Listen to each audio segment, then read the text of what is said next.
Tu as décidé d'étudier au Québec et tu rêves déjà de cabane au Canada,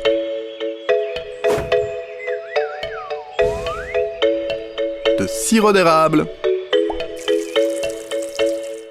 et de poutine. Avant de réaliser tes rêves, tu devras vivre certaines étapes pendant lesquelles tu pourras développer ta patience tout en cultivant ton droit d'étudier chez nous. Est-ce que je peux vous aider? Oui, elle peut nous aider. C'est elle qui produit la lettre d'admission du cégep.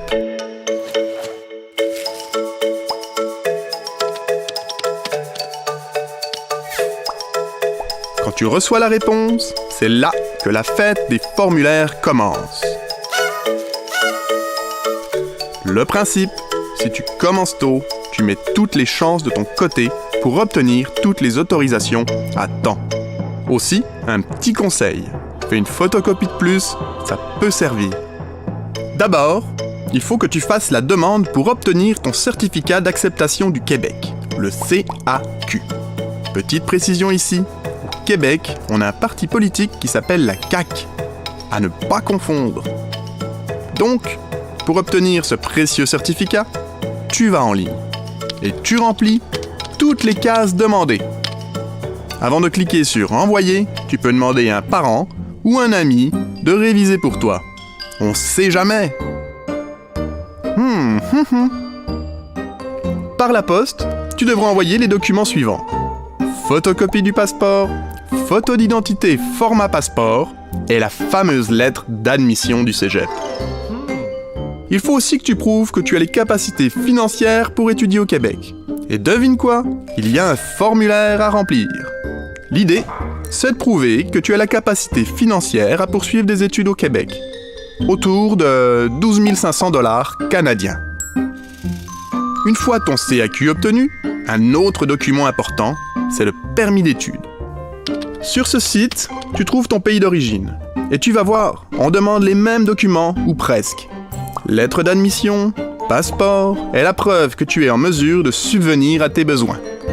C'est pas trop difficile, tant que tu conserves tes identifiants et mots de passe. Sinon, tout se complique.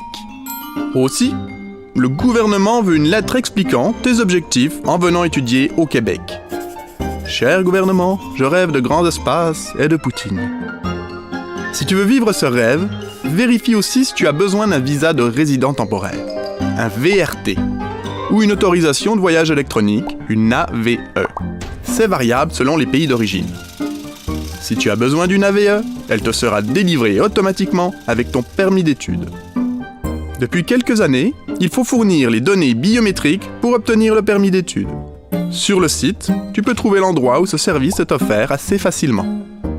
Ce n'est qu'une fois tes données biométriques complétées que ta demande de permis d'études sera traitée.